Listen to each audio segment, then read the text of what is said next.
Hello प्यारे विद्यार्थियों, नमस्कार। मैं ब्रजेश सैनी स्वागत करता हूं आपके अपने यूट्यूब चैनल शिक्षा संकल्प कोटपुतली एजुकेशन चैनल पर। यह वीडियो जो भी विद्यार्थी पशु परिचर की तैयारी कर रहा है, पशु परिचर की तैयारी कर रहा है ना, उसके लिए बहुत ही इम्पोर्टेंट होने वाला है। यानी कि पशु परिचर का ये पहला मॉडल पेपर होगा, जिसमें कुल क्वेश्चन कितने होंगे, जिसमें कुल क्वेश्चनों की संख्या होने वाली है 150, यानी कि 150 क्वेश्चन और 300 नंबर का पेपर। जिसमें सबसे पहले हम बात करेंगे ज्योग्राफी की, उसके बाद हिस्ट्री एंड कल्चर, उसके बाद हम बात करेंगे साइंस की, उसके बाद साइंस, फिर आएगी मैथ, फिर उसके बाद आएगा पशु परिचर यानी पशुपालन का ज्ञान, और उसके बाद हम बात करेंगे करंट अफेयर्स की। यानी कि सभी सब्जेक्ट के हमने 25-25 क्वेश्चन लिए हैं इस वीडियो में। यदि वीडियो आपको पसंद आता है तो प्लीज़ दोस्तों आपको सिर्फ एक लाइक करना है। एक लाइक के अलावा आपको और कुछ नहीं करना है। यदि आपने चैनल को सब्सक्राइब नहीं किया है तो आप चैनल को सब्सक्राइब कर लेना है। चलो दोस्तों, एक और बात, सभी को आपको पेन और कॉपी साथ लेके बैठना है। यानी कि आपको टोटल काउंट करना है कि आपके कितने क्वेश्चन सही होते हैं, और आपको लास्ट में कमेंट करके बताना है। चलो दोस्तों, पहला क्वेश्चन देखते हैं। पहला क्वेश्चन है, राजस्थान के किस पुरातात्विक स्थल से पगड़ी पहने स्त्री की मरण मूर्ति मिली है? कौन सा स्थल है? Option A Ahar, option B है बालाथल, ऑप्शन सी है नलियासर, ऑप्शन डी है रेड। इसमें बात करें हम, रेड को क्या कहा जाता है? भारत का टाटा नगर। रेड को क्या कहा जाता है? भारत का टाटा नगर, क्योंकि यहाँ पर सबसे ज़्यादा लोहे के औजार मिले हैं। लोहे के औजार मिलने के कारण इसे क्या कहा जाता है? भारत का टाटा नगर। इस प्रश्न का सही आंसर कौन सा होगा? ऑप्शन नंबर डी, यानी कि रेड टोंक। रेड कहाँ पर स्थित है वर्तमान में? टोंक में। यानी पहले क्वेश्चन का हो गया option number D. Next question देखते हैं। बिजोलिया शिलालेख के लेखक हैं। बिजोलिया शिलालेख के लेखक कौन है? कायस्थ केशव, ऑप्शन बी है गुणभद्र, ऑप्शन सी है गोविंद, ऑप्शन डी है श्रावक लोलाक। लेखक कौन है? बिजोलिया शिलालेख के लेखक कौन है? कमेंट करके बताओ। इसके लेखक हो जाएंगे कायस्थ केशव, यानी कि ऑप्शन नंबर ए सही हो जाएगा। बिजोलिया शिलालेख के लेखक कौन हो जाएंगे? कायस्थ केशव। बिजोलिया शिलालेख कहाँ पर है? पार्श्वनाथ मंदिर में। कहाँ पर है? पार्श्वनाथ मंदिर में। पार्श्वनाथ मंदिर में लगा हुआ है बिजोलिया शिलालेख। इसके बाद देखते हैं नेक्स्ट क्वेश्चन। यानी सूची फर्स्ट को सूची सेकंड से मिलान करना है। सूची फर्स्ट को क्या करना है? सूची सेकंड से मिलान। चलो दोस्तों देखते हैं। संगीत राज किसने लिखा था? महाराणा कुंभा ने। और इसके बाद देखते हैं संगीत राज यानी पहले का 3, यानी कि ऑप्शन नंबर बी गया इसका, और ऑप्शन नंबर डी नहीं होगा, यानी कि ऑप्शन नंबर ए और सी में इसका सही आंसर होगा। कलानिधि किसने लिखा था? गोविंद ने। कलानिधि गोविंद ने। मुहूर्तमाला किसने लिखी? चक्रपाणी ने। और वास्तुसार किसका है? मंडन का। वास्तुसार किसने लिखा? मंडन ने। यानी कि पहले में 3, दूसरे में 2, इसमें 4 आ गया, यानी ऑप्शन नंबर ए भी करेक्ट है। दूसरे में 2, तीसरे में 1 और चौथे में डी, यानी कि ऑप्शन नंबर सी सही हो जाएगा। इसके बाद देखते हैं नेक्स्ट क्वेश्चन। 1857 की क्रांति के समय एजेंट टू गवर्नर जनरल कौन था? एजेंट टू गवर्नर जनरल कौन था राजस्थान का? जी। एजेंट टू गवर्नर जनरल कौन था? कमेंट करके बताओ। भारत के प्रथम एजेंट टू गवर्नर जनरल कौन थे? मिस्टर लोकेट, ये तो फर्स्ट नंबर के थे। और 1857 क्रांति के समय कौन थे? जॉर्ज पैट्रिक लॉरेंस, यानी कि ऑप्शन नंबर बी सही हो जाएगा। नेक्स्ट देखिए, महाराणा प्रताप के बारे में कौन सा कथन सत्य नहीं है, यानी कि सत्य नहीं है बताना है। महाराणा प्रताप के हाथी का नाम चेतक था। नहीं, महाराणा प्रताप का हाथी था ना, उसका नाम क्या था? राम प्रसाद। राम प्रसाद, जिसे अकबर ने ले जाकर क्या कर दिया था, उसका नाम पीर प्रसाद। यानी कि हल्दी घाटी के युद्ध के बाद जब अकबर राम प्रसाद को ले गया था, उसका नाम क्या किया? पीर प्रसाद। यानी कि पहला ही ऑप्शन क्या हो जाएगा? असत्य। इसके बाद देखते हैं, महाराणा प्रताप का राज्याभिषेक 28 फरवरी 1572 को हुआ। बिल्कुल सही। महाराणा प्रताप के शासनकाल में मेवाड़ की आर्थिक स्थिति कमज़ोर हो गई। ये बात सही है। महाराणा प्रताप का जन्म 9 मई 1540 को कुंभलगढ़ दुर्ग में हुआ था। यानी कि ऑप्शन नंबर ए इसका गलत जवाब हो जाएगा। चेतक किसका नाम था? महाराणा प्रताप के घोड़े का। चेतक किसका नाम था? महाराणा प्रताप के घोड़े का। नेक्स्ट देखें, निम्नलिखित में से राजस्थान की किस रियासत ने सर्वप्रथम ब्रिटिश ईस्ट इंडिया कंपनी के साथ सहायक संधि की थी? किसने की थी? करौली ने। किसने की? करौली ने। करौली ने ब्रिटिश ईस्ट इंडिया कंपनी के साथ सबसे पहले सहायक संधि की थी। कब की थी? 1817 में। और सबसे लास्ट में सहायक संधि करने वाली रियासत कौन सी थी? झालावाड़। झालावाड़ ने कब की थी सहायक संधि? 1838 में। 1838 में झालावाड़ ने की थी। इसके बाद 7वें नंबर का क्वेश्चन है, गीगले बापू उपनाम से जाना जाता है। किसे गीगले बापू के उपनाम से जाना जाता है? मास्टर गिरिराज प्रसाद, ऑप्शन नंबर ए। इसे क्या कहा जाता है? नौटंकी के सिरमौर। नौटंकी के सिरमौर इसे कहा जाता है, मास्टर गिरिराज प्रसाद को। गणपत लाल डांगी, इसे गीगले का बापू के नाम से जाना जाता है। ऑप्शन नंबर बी सही हो जाएगा। पंडित युगल किशोर चतुर्वेदी, इसे राजस्थान का क्या कहते हैं? नेहरू। राजस्थान का नेहरू किसे कहते हैं? पंडित युगल किशोर चतुर्वेदी को। अशोक टाक, अशोक टाक को क्या कहते हैं? Camel man. अशोक टाक को क्या कहते हैं? कैमल मैन के नाम से जाना जाता है अशोक टाक को। इसके बाद देखते हैं नेक्स्ट सवाल, 8वें नंबर का क्वेश्चन है, मारवाड़ यूथ लीग। 8वें नंबर क्वेश्चन है, मारवाड़ यूथ लीग की स्थापना कब की गई थी? Option number A 1932, option number B 1920, option number C 1931, option number D 1923। Marwar youth league की स्थापना कब की गई थी? कमेंट करके बताओ। मारवाड़ यूथ लीग की स्थापना किसने की थी? सबसे पहली बात तो जय नारायण व्यास ने। किसने की? जय नारायण व्यास ने। मारवाड़ यूथ लीग की स्थापना किसने की थी? जय नारायण व्यास ने। और कब की थी? 1931 में। यानी कि ऑप्शन नंबर सी सही हो जाएगा। मारवाड़ यूथ लीग किसने की? जय नारायण व्यास ने। और कब की? 1931 में। इसके बाद 9वें नंबर का क्वेश्चन देखते हैं, आपके कितने सही होते हैं कमेंट करके अवश्य बताना है। और पेपर में आपको एक भी क्वेश्चन छोड़ के नहीं आना है। यदि आप क्वेश्चन छोड़ते हैं तो 1/3 नेगेटिव मार्किंग होगी, और यदि आप गलत करके आते हैं तो 1/4 नेगेटिव मार्किंग होगी। यानी कि यदि आपने ऑप्शन नंबर ई नहीं भर के आए ना, तो 1/3 नेगेटिव मार्किंग होगी। यदि आपने 10 क्वेश्चन भी छोड़ दिए ना पेपर में, तो आपका रिजल्ट नहीं आएगा। यानी कि आपको क्वेश्चन तो सारे करने हैं, यानी कि ये ऑप्शन तो आपको भर के आना है। और यदि आप कोई भी क्वेश्चन गलत करते हैं तो 1/4 नेगेटिव मार्किंग होगी, यानी कि 0.25।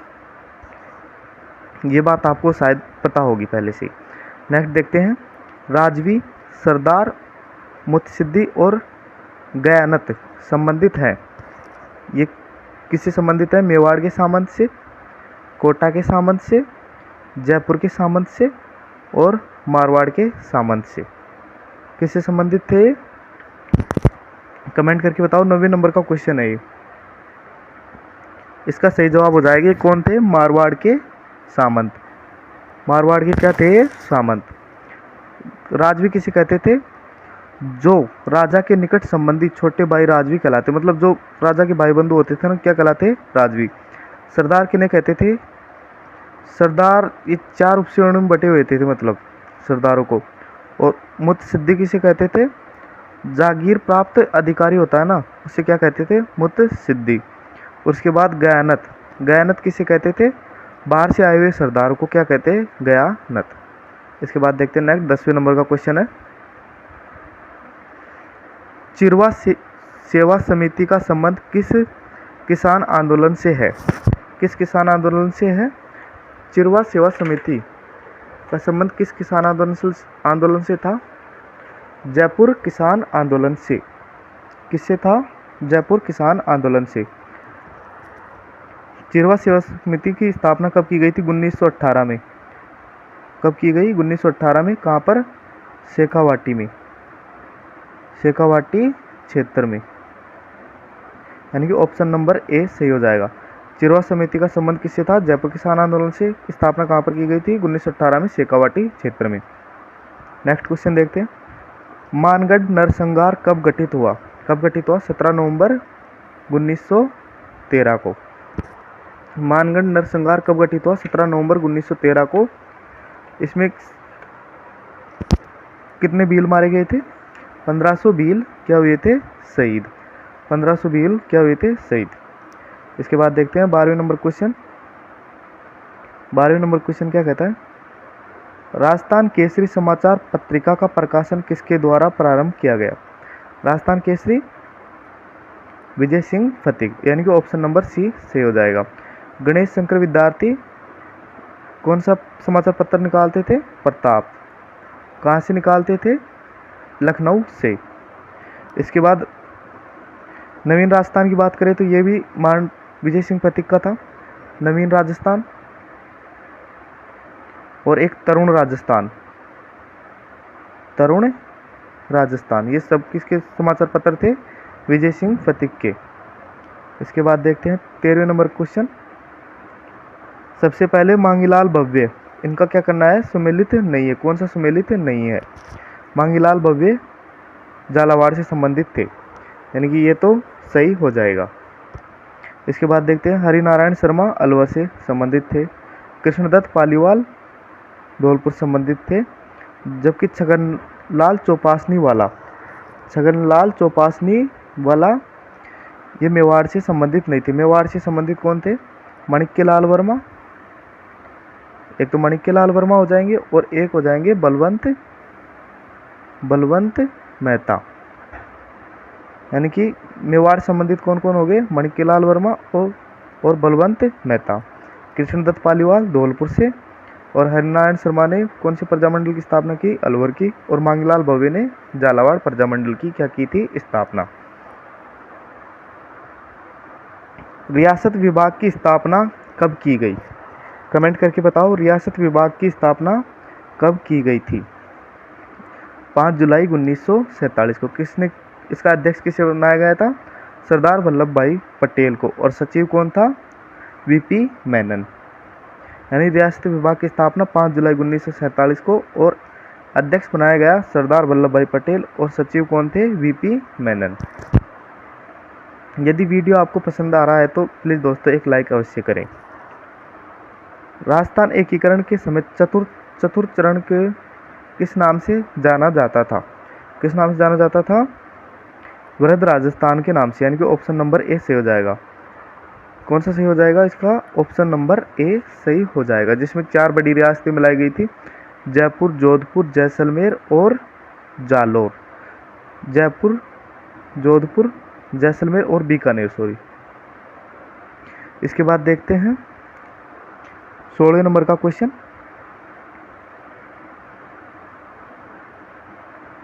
लोठूजी निठारवाल प्रमुख स्वतंत्रता सेनानी का संबंध किस जिले से है? लोठूजी निठारवाल का संबंध किस जिले से था? यदि आपको आ रहा है तो कमेंट करके बताएं, किस जिले से था? सीकर जिले से। नेक्स्ट देखते हैं 17वें नंबर का क्वेश्चन है।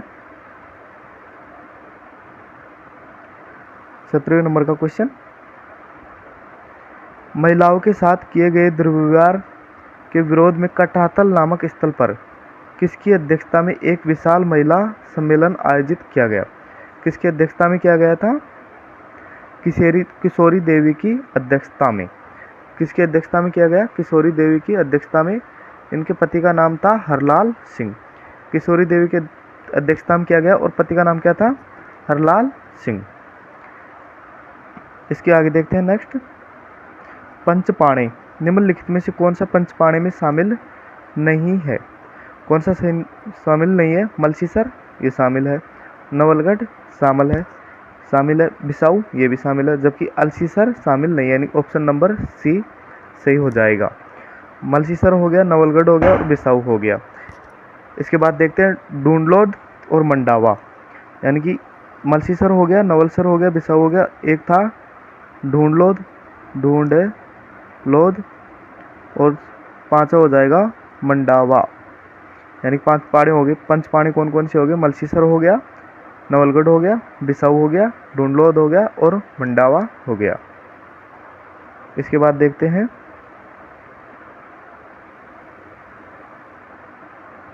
मिर्जा राजा जयसिंह के बारे में निम्नलिखित में से कौन सा कथन सत्य है? कौन सा कथन सत्य है? मिर्जा राजा जयसिंह अपने समय के वीर, साहसी और दूरदर्शी कूटनीतिज्ञ शासक थे। बिल्कुल सही। ऑप्शन बी है 1660 में मिर्जा राजा जयसिंह सांझा के साथ बीजापुर और गोलकुंडा अभियान पर गए। बिल्कुल सही। जहांगीर ने मिर्जा राजा जयसिंह को 3000 जात और 5000 सवारों का मनसबदार बनाया, यानी बिल्कुल सही, यानी कि उपयुक्त सभी इनके सही हो जाएंगे जवाब, यानी कि ऑप्शन नंबर डी सही हो जाएगा। इसके बाद नेक्स्ट देखते हैं नाडोल के चौहान वंश के संस्थापक कौन थे? नाडोल पाली। नाडोल कहाँ पर है? पाली में। कौन थे? लक्ष्मण सिंह। नाडोल की वंश के संस्थापक कौन थे? लक्ष्मण सिंह। कब की गई थी स्थापना? 1960 ईस्वी में। कब की गई? 1960 ईस्वी में। नेक्स्ट देखते हैं राजस्थान की स्थिति के बारे में सवाल है। निम्नलिखित में से कौन सा सही सुमेलित नहीं है? इनमें से कौन सा है जो सही सुमेलित नहीं है? ग्लोब की स्थिति में देखें तो राजस्थान ग्लोब की स्थिति में देखें तो उत्तर पश्चिम में, यानी कि राजस्थान यहाँ पर है तो उत्तर और ये पश्चिम एरिया होगा, तो राजस्थान यहाँ पर होगा नहीं। तो इनमें कौन सा सही नहीं है? पहला सही नहीं है, यानी कि राजस्थान कौन सी दिशा में होगा? उत्तर और पूर्व में। एशिया में देखें तो दक्षिण पश्चिम में। बिल्कुल सही। और भारत में देखें तो उत्तर पूर्व में, यानी कि तीसरा भी गलत हो गया, यानी कि 1 नंबर और 3 नंबर तो गलत है और 2 नंबर क्या है? सही। तो कौन सा गलत सही सुमेलित नहीं है? 1 और 3। 1 और 3 सही सुमेलित नहीं है। नेक्स्ट देखें राजस्थान की अंतर्राष्ट्रीय सीमा से जुड़े जिले कौन से हैं? कौन से हैं? 5 जिले जुड़े हुए हैं राजस्थान की अंतर्राष्ट्रीय सीमा से। बीकानेर इनमें जोधपुर आ गया, ये गलत।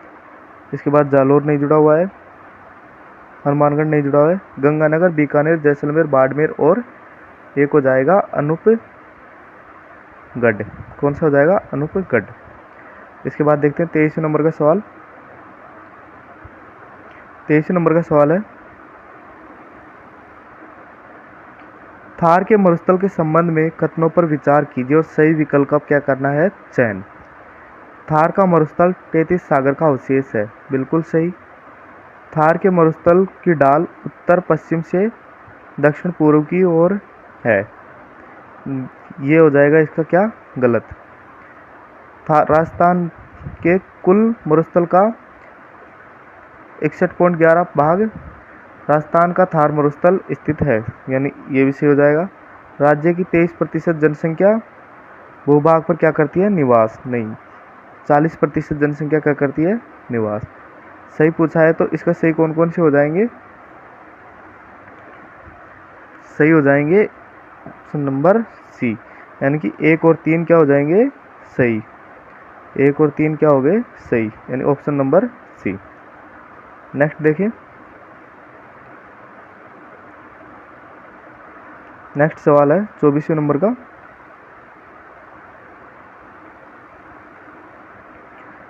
निम्नलिखित अरावली पर्वतमाला की चोटियों को उनके आधार पर आरोही क्रम में व्यवस्थित कीजिए, यानी बढ़ते क्रम में। बढ़ते क्रम की एक ट्रिक है, जैसे गुरु से दे जरा अचल, आबू और कुंभ। गुरु से दे जरा, गुरु शिखर, शेरगढ़, देलवाड़ा, जरगा, अचलगढ़, अचल, आबू और कुंभलगढ़। यानी कि इसमें कौन कौन से है? सायरा, लीलगढ़, कुंभलगढ़, अचलगढ़। यानी सायरा की लंबाई कितनी है? 900 मीटर, जबकि इनकी ज़्यादा है, तो यानी कि ये तो ऑप्शन नंबर ए तो गलत हो गया। लीलगढ़, सायरा, ये भी गलत। गुरु से देजरा, अचल, आबू, कुंभ, सायरा, लीलगढ़, यानी ऑप्शन नंबर सी सही हो जाएगा। सायरा की लंबाई है कितनी? 900 मीटर। ऊंचाई कितनी है? 900 मीटर। और लीलगढ़ की ऊंचाई कितनी हो जाएगी? 874 मीटर। 874 मीटर। इसके बाद देखिए नेक्स्ट, राजस्थान में अरावली पर्वतमाला की औसत ऊंचाई कितनी है? 930 मीटर। इसके बाद देखिए नेक्स्ट सवाल, निम्नलिखित में से कौन सी नदी संबंधित जिला सम्मिलित नहीं है? कौन सा जिला सम्मिलित नहीं है? कोठारी नदी राजसमंद से उद्गम, सही है। मेनाल नदी भीलवाड़ा से, सही। खारी नदी राजसमंद से, सही। और इसके बाद डाई नदी सलुम्बर से, गलत। डाई नदी कहाँ है? राजसमंद से। कहाँ? राजसमंद से। इसके बाद देखिए 27 नंबर क्वेश्चन, राजस्थान का कौन सा भूभाग अति आर्द्र जलवायु के अंतर्गत आता है? कौन सा भूभाग आता है अति आर्द्र जलवायु के अंतर्गत? जैसलमेर, बाड़मेर, नहीं। भरतपुर, अलवर, नहीं। कोटा, झालावाड़, बिल्कुल सही। यानी ऑप्शन नंबर सी सही हो जाएगा। इसके बाद देखिए 28 नंबर का सवाल है, राजस्थान में कृषि विभागीय मृदा वर्गीकरण के अनुसार रेवरेना मृदा पाई जाती है। रेवरेना कहाँ पर पाई जाती है? गंगानगर में। गंगानगर में रेवरेना और साइरोजेक्स 2 मृदा पाई जाती है। बीकानेर में पाई जाती है जिप्सी फेरस, हनुमानगढ़ में, और जैसलमेर में क्या पाई जाती है? मरुस्थलीय मृदा। रेवरेना कहाँ पर पाई जाती है? गंगानगर में। इसके बाद देखिए 29 नंबर का सवाल, निम्नलिखित में से कौन से राजस्थान में वनों के प्रशासनिक वैधानिक वर्गीकरण की श्रेणी में नहीं है? आरक्षित वन सब राजस्थान में पाए जाते हैं, सुरक्षित वन राजस्थान में पाए जाते हैं, अवर्गीकृत वन राजस्थान में पाए जाते हैं, जबकि अनारक्षित वन राजस्थान में नहीं पाए जाते। यानी ऑप्शन नंबर डी सही हो जाएगा इसका। जैसे आरक्षित वनों की बात करें तो आरक्षित वनों का क्षेत्रफल है 56%, नहीं सॉरी, आरक्षित वनों का तो क्षेत्रफल हो जाएगा 37% लगभग, सुरक्षित का 56% और अवर्गीकृत का 6%। इसके बाद नेक्स्ट देखें, निम्नलिखित में से कौन सा सिंचाई परियोजना जिला सम्मिलित है? तकली सिंचाई परियोजना कहाँ पर है? कोटा में। तकली कहाँ पर है? कोटा में, यानी बूंदी दे रखा है, गलत। परवन सिंचाई परियोजना झालावाड़ में, यानी कि ऑप्शन नंबर बी क्या हो जाएगा? सही। अंधेरी और लासी सिंचाई परियोजना कहाँ पर है? अंधेरी और लासी सिंचाई परियोजना है 12 में। कहाँ पर? 12 में। सावन भादो सिंचाई परियोजना, सावन भादो सिंचाई परियोजना कहाँ पर है? कोटा में, यानी कि ऑप्शन नंबर बी सही हो जाएगा इसका। नेक्स्ट देखिए, चंबल परियोजना में राजस्थान की हिस्सेदारी कितनी है? चंबल परियोजना में राजस्थान और एमपी, कौन? एमपी की हिस्सेदारी है 50-50%। तो राजस्थान की हिस्सेदारी कितनी हो गई? 50%, यानी ऑप्शन नंबर सी सही हो जाएगा। नेक्स्ट देखिए, ISFR की रिपोर्ट 2021 के अनुसार राजस्थान में सर्वाधिक झाड़ी क्षेत्र वाला जिला कौन सा है? कौन सा हो जाएगा? पाली, ऑप्शन नंबर डी। कितने वर्ग किलोमीटर पर है? 357 वर्ग किलोमीटर में झाड़ी क्षेत्रफल फैला हुआ है। इसके बाद देखिए नेक्स्ट क्वेश्चन 33वां क्वेश्चन है। 33वां क्वेश्चन देखते हैं, रेतीली मृदा के संबंध में कौन सा कथन सत्य है? कौन सा कथन सत्य है? यह मृदा राजस्थान के मरुस्थल में विस्तारित है। बिल्कुल सही जवाब। इस मृदा के 4 वर्ग हैं। बिल्कुल सही। रेतीली मृदा कितने वर्ग होते हैं? 4। यह मृदा वायु प्रवाह द्वारा स्थानांतरित होती है। बिल्कुल सही है, क्योंकि रेतीली मृदा क्या होती है? उड़ती है, अवक्षेपण से हवा के माध्यम से उड़ती रहती है। इसके कण बारीक होते हैं? नहीं, इसके कण क्या होते हैं? मोटे, जिसके कारण इसमें सर्वाधिक जल धारण की क्षमता होती है। नहीं, इसमें जल धारण की क्षमता न्यूनतम पाई जाती है। यानी कि ऑप्शन नंबर चौथा नंबर क्या हो जाएगा? गलत। कौन सा सत्य है? पहला, दूसरा, तीसरा? पहला, दूसरा, तीसरा सत्य, यानी ऑप्शन नंबर सी सही हो जाएगा। 2011 की जनगणना के अनुसार राजस्थान की जनसंख्या घनत्व कितना था? कितना है? 200 व्यक्ति प्रति वर्ग किलोमीटर, जबकि 2001 के अनुसार 165, 382, ये कौन से हो जाएगा? भारत का हो जाएगा। और सबसे ज़्यादा घनत्व कहाँ पाया जाता है? जयपुर में। कितना? 595 प्रति वर्ग किलोमीटर। राजस्थान की जनगणना के अनुसार राजस्थान की कुल जनसंख्या में अनुसूचित जाति की जनसंख्या का प्रतिशत है, यानी कि एससी का प्रतिशत कितना है? 17.20%। और ये हो जाएगा एससी का। 13.48% किसका हो जाएगा? एसटी का। 13.48% एसटी का और 17.20% एससी का। इसके बाद देखिए नेक्स्ट सवाल। निम्नलिखित सूची फर्स्ट को सूची सेकंड से मिलान कीजिए। गढ़सीसर कहाँ पर है? जैसलमेर में। गढ़सीसर झील जैसलमेर में। पद्मनी तालाब, एक सेकंड, गढ़सीसर झील जैसलमेर, पद्मनी तालाब जोधपुर चित्तौड़गढ़, गुलाब सागर जोधपुर और पन्नेलाल शाह का तालाब झुंझुनू। यानी कि 2 3 2 3 2 3 4 1, यानी ऑप्शन नंबर ए सही हो जाएगा। इसके बाद देखते हैं निम्नलिखित में कौन सी परंपरागत जल संरक्षण की विधि नहीं है? परंपरागत कौन सी नहीं है? शुष्क कृषि पद्धति। ये क्या है कि आधुनिक है। आधुनिक जल संरक्षण की विधि है शुष्क कृषि पद्धति, जबकि परंपरागत कौन सी हो जाएंगी? बावड़ी, खड़ीन और जोड़। इसके बाद देखिए राजस्थान राज्य पथ परिवहन निगम की स्थापना कब की गई थी? 1964 में। कब की गई? 1964 में, यानी कि ऑप्शन नंबर ए सही हो जाएगा। इसके बाद देखिए नाल हवाई अड्डा स्थित है। नाल हवाई अड्डा कहाँ पर स्थित है? नाल हवाई अड्डा स्थित है बीकानेर में, यानी कि ऑप्शन नंबर डी सही हो जाएगा। इसके बाद देखते हैं क्वेश्चन नंबर 40। क्वेश्चन नंबर कौन सा? 40। क्वेश्चन नंबर 40 क्या कहता है? सांबर झील का विस्तार जयपुर ग्रामीण एवं डीडवाना, कुचामन और अजमेर में है। बिल्कुल सही। यह भारत की दूसरी सबसे बड़ी खारे पानी की झील है, यानी कि दोनों ही क्या ऑप्शन क्या हो जाएंगे? सही, यानी ऑप्शन नंबर सी सही हो जाएगा। दोनों ऑप्शन क्या हो जाएंगे? सही। निम्नलिखित में से किस लोक देवताओं, यानी कि अब तक जो भी हमने क्वेश्चन देखे 40 क्वेश्चन ज्योग्राफी और आर्थिक समीक्षा से। अब आएंगे 20 क्वेश्चन कल्चर के। किस लोक देवता को लक्ष्मण का अवतार माना जाता है? किस लोक देवता को माना जाता है? पाबू जी को। कल्ला जी को माना जाता है शेषनाग का अवतार। इसके बाद देखते हैं 42वें नंबर का क्वेश्चन। सूची फर्स्ट को सूची सेकंड से क्या करना है? मिलान। 42वें नंबर क्वेश्चन में सूची फर्स्ट को क्या करना है? सूची फर्स्ट से मिलान। आलमजी, आलमजी कहाँ पर है?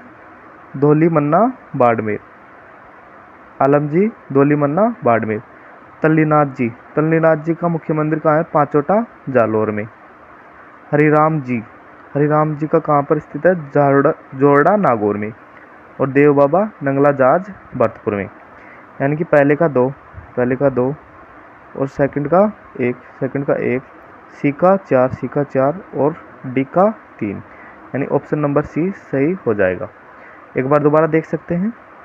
आलमजी दोरी मन्ना, तल्लीनाथ जी पांचोटा जालोर, हरिराम जी जोरडा नागौर और देव बाबा नंगला जाज भरतपुर। 43 नंबर क्वेश्चन है जैसलमेर व बाड़मेर क्षेत्र का लोक वाद्य यंत्र जिसे 27 तार होते हैं? 27 तार किस में होते हैं? जैसलमेर और बाड़मेर का क्या है ये लोक वाद्य यंत्र, किस में होते हैं 27 तार? कामायचा में, यानी ऑप्शन नंबर ए सही हो जाएगा। राजस्थान में कल्पवृक्ष मेले का आयोजन कब होता है? कल्पवृक्ष मेले का आयोजन राजस्थान में कब होता है? श्रावण अमावस्या को। इसके बाद देखिए भोजन थाली मेला। भोजन थाली मेला कहाँ आयोजित होता है? भोजन थाली मेला कहाँ आयोजित होता है? कामा डीग। कहाँ पर? कामा और डीग में, डीग जिले में आयोजित होता है भोजन थाली मेले का आयोजन। इसके बाद देखते हैं गणगौर। गणगौर कब मनाई जाती है? गणगौर आती है चैत्र में। अक्षय तृतीया। अक्षय तृतीया आती है वैशाख शुक्ल तृतीया को। छोटी तीज। छोटी तीज कब आती है? सावन शुक्ल तृतीया को। और सातुड़ी तीज यानी बड़ी तीज या कजली तीज कब आती है? भाद्रपद कृष्ण तृतीया को। गणगौर कब आई? ऑप्शन नंबर 4, यानी कि पहले में 4 है, तो ऑप्शन नंबर डी सही हो जाएगा। इसके बाद देखते हैं निम्नलिखित में बसंत पंचमी का त्यौहार कब मनाया जाता है? बसंत पंचमी का त्यौहार कब मनाया जाता है? माँ सरस्वती की पूजा होती है इस दिन, माघ शुक्ल पंचमी को। माघ शुक्ल पंचमी को क्या मनाया जाता है? बसंत पंचमी का त्यौहार। इसके बाद देखें आपको वीडियो कैसा लग रहा है, प्लीज़ दोस्तों कमेंट करके अवश्य बताएं। वह दुर्ग जिसमें सूर्य एवं सदा अनुकूल रहने वाले बांधव लोग रहते हैं वह दुर्ग कहलाता है। वह दुर्ग क्या कहलाता है? सहाय दुर्ग, यानी ऑप्शन नंबर ए। 49वें नंबर का क्वेश्चन है, यदि उन्हें राजस्थान में एक जागीर पेश की जाए तो वह इस दुर्ग को चुनेंगे। कर्नल जोम्स दोबारा देखते हैं। यदि उन्हें राजस्थान में एक जागीर पेश की जाए तो वह इसी दुर्ग को चुनेंगे। कर्नल जेम्स टोड का यह कथन किस दुर्ग के बारे में था? किस दुर्ग के बारे में कहा था कि कर्नल जेम्स टोड को कोई सा दुर्ग दिया जाए तो कौन सा दुर्ग लेंगे? बैसरोडगढ़ का दुर्ग लेंगे। राजस्थान के किस महल को विंडसर महल की संज्ञा दी गई है? राजस्थान के किस महल को विंडसर महल की संज्ञा दी गई है? राजमहल उदयपुर को। इसके बाद देखें 51वें नंबर क्वेश्चन, राजस्थान में घोड़लिया है। राजस्थान में घोड़लिया किसे कहते हैं? पशु के शरीर पर दागे जाने वाला चिन्ह। पशु के शरीर पर जो भी चिन्ह दागे जाते हैं उसे क्या कहते हैं? घोड़लिया। इसके बाद देखें नेक्स्ट सवाल, राजस्थान का वह पारंपरिक नृत्य जो महिलाओं द्वारा किया जाता है तथा जिसमें ताल के साथ बार बार घूमने तथा हाथों के लचकदार संचालन प्रभावी होता है। देखो बार बार घूमना मतलब घूमर आ गया। कौन सा नृत्य होगा? Ghoomar, option number B. इसके बाद देखें निम्नलिखित में से लोक नाट्य के प्रवर्तक लच्छीराम जी को माना जाता है। लच्छीराम जी कौन से लोक नाट्य के प्रवर्तक हैं? कुचामणी ख्याल। कुचामणी ख्याल के प्रवर्तक हैं लच्छीराम जी। इसके बाद देखें बिछोड़ो गीत किस क्षेत्र से संबंधित है? जब बिच्छू काट जाता है तो बिछोड़ा गीत गाया जाता है। ये किस क्षेत्र से संबंधित है? हाड़ौती क्षेत्र से, कोटा, बूंदी, बारा, झालावाड़। इसके बाद 55 नंबर का क्वेश्चन, दुतई, गदर, डंगला, मिर्जई आदि क्या है? दुतई, गदर, डंगला, मिर्जई आदि को क्या कहा जाता है? क्या कहा जाता है? अंग रखी। क्या कहा जाता है इनको? अंग रखी। 56वें नंबर का क्वेश्चन, निम्नलिखित में से गले में पहने जाने वाला आभूषण, गले में कौन सा आभूषण पहना नहीं जाता है? टिड्डी बल को, क्योंकि टिड्डी बल को लगाया जाता है सिर पर, यानी ऑप्शन नंबर डी सही हो जाएगा। रांगड़ी और निमाड़ी किस राजस्थानी बोली की उपबोलियां हैं? किसकी है? मालवी की। रांगड़ी किसकी है? मालवी की। इसके बाद नेक्स्ट क्वेश्चन देखें,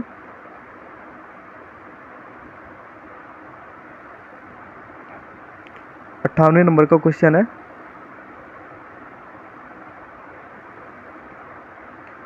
रूसी कथाओं में राजस्थानी अनुवाद गजबन के लिए किसे सोवियत लैंड पुरस्कार से सम्मानित किया गया है? किसे सम्मानित किया गया है? गजबन किसकी है लिखी हुई?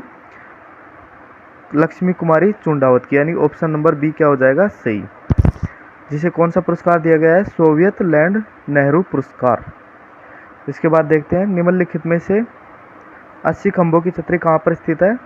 अलवर में। 80 खंभों की छतरी कहाँ पर स्थित है? अलवर में। और 84 खंभों की छतरी कहाँ पर स्थित है? बूंदी में। 80 खंभों की छतरी अलवर में और 84 खंभों की छतरी कहाँ पर स्थित है? बूंदी में। जिसे क्या बोला जाता है? 80 खंभों की छतरी को मूसी महारानी की छतरी। इसके बाद नेक्स्ट क्वेश्चन देखते हैं। निम्नलिखित में राजस्थान में भूमजा शैली का प्राचीनतम मंदिर है? भूमजा शैली का प्राचीनतम मंदिर कौन सा हो जाएगा? भूमजा शैली का प्राचीनतम मंदिर ऑप्शन नंबर ए सही हो जाएगा, शेवाड़ी का मंदिर। भूमजा शैली का प्राचीनतम मंदिर कौन सा है? शेवाड़ी का मंदिर, यानी कि ऑप्शन नंबर ए सही हो जाएगा। चलो दोस्तों, इसमें हमने कितने क्वेश्चन देखे इस वीडियो में? 60 क्वेश्चन,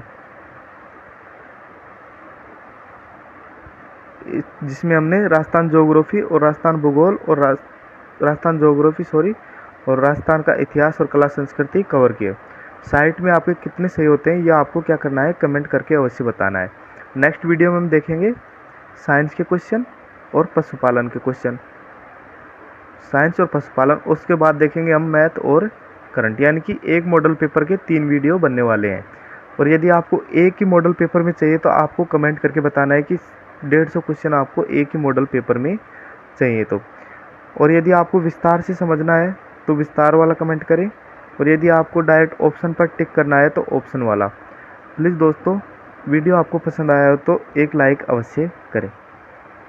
इसके बाद हम देखेंगे, जैसे देखो साइंस के क्वेश्चन चालू हो गए, साइंस के क्वेश्चन देखेंगे इस वीडियो में हम।